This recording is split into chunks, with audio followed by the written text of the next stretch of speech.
عمري عيدوا من هان من جميع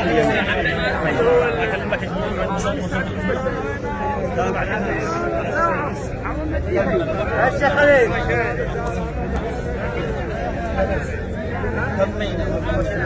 امس جينا عندنا المكتب على الحاله فاجئنا عدم حضوره ارسال الملف مع موظف الى المكتب والحاله على عضو اخر للدراسه من جد بالرغم انه ايش مكتب مع دراسه المقبل رئيس النيابه يا شيخ علي يا شيخ علي الحب يا بابا بعد ذلك فاجئنا ايش الحاله هذا عضو ثلاثه مره والله اسمعوا هذا انها ايش المماطله واداره الاجراءات واسكات الراي هذا قرار لا رئيس النيابه اللي وجه التوجيه حسب توجيه النائب العام الذي حمل يوم السبت لا الوكيل الذي يقول وضاح الفرشي وضاح الفرشي هذا الذي مطلبنا لحظه يا شيخ خليني اكمل كلامه طلبنا بالحين شيء واحد من ابناء شعب جميعا من مواطني اخوان الحيمتين على وجه الخصوص وابناء الشعب اليمني على وجه العموم اصبروا يا جن حالت القضيه الى المحكمه والنيابه الجزائيه المتخصصه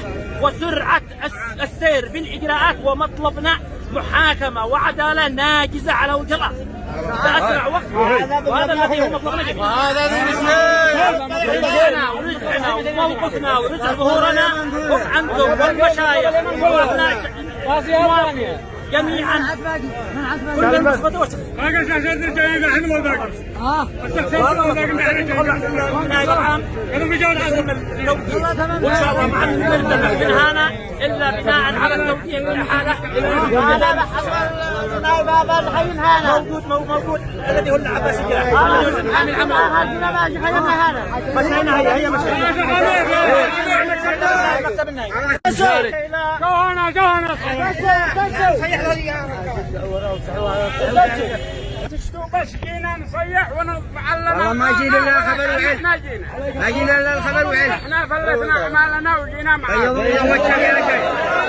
وجينا على اساس قضيه شرف تهمني وتهمك وتهم اي انسان في الشعب اليمني فاحنا عندما نوصل لاي جهه سواء كان المكتب النائب العام او النيابه العامه او دائره الامن او المحافظه يجب علينا ان نحترم انفسنا ونحترم هذه الاداره ونعقل مثلا 4 5 هم الذي بينقلوا الكلام احنا ما بندخلش نستلم ولا بنصرف ولا بنتصور احنا جينا على اساس نخرج قضيه امام الراي العام ما يهم شرف الناس جمعه ونطالب مطلب شرعي بسرعه المحاكمه لهذا المجرم وينال جزاؤه العادل الرادع بما تقتضيه الشريعه الاسلاميه. وبصفه مستعجله كون القضيه صارت اعلاميه وصعبت الناس تمام ولا لا؟ فانا ارجو منكم رجاء على اساس ان احنا ما نضيع قضيه صاحبنا وقضيه بنته بهذا الشكل. يعني لما يشوفون الناس بهذا الشكل احنا ما جينا على اساس ان احنا ننفع صاحبنا، احنا جينا على اساس ان احنا نتظاهر ونعمل لنا تجمهر والناس بالاخير الدوله بتقوم بقمعنا وبتطردنا طردة الكلاب. نعم. فاحنا نحترم انفسنا حتى يحترمون الاخرين. هذا يا اصحابنا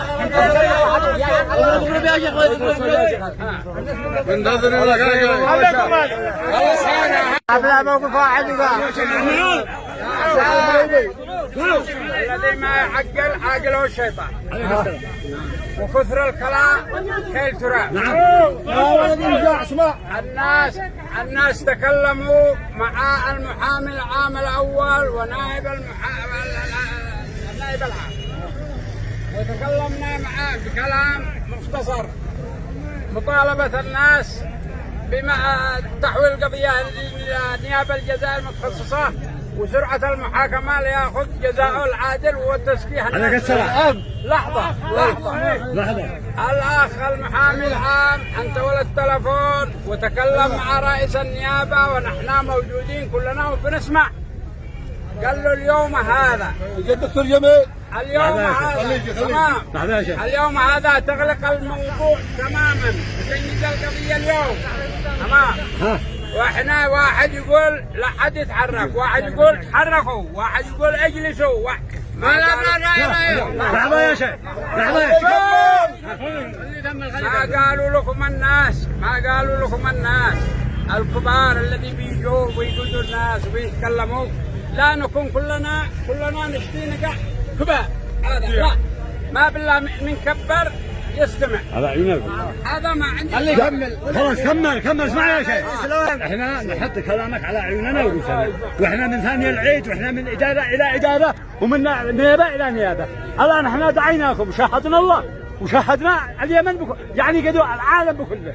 احنا ننتظر يوم السبت، اليوم السبت معنا خبر لازم لا نجي عند نائب عام ولا نصير عند محافظ، ان نبز الرجال وباب الاحتياطي يخرج غريمنا ولا لا نروح واحد.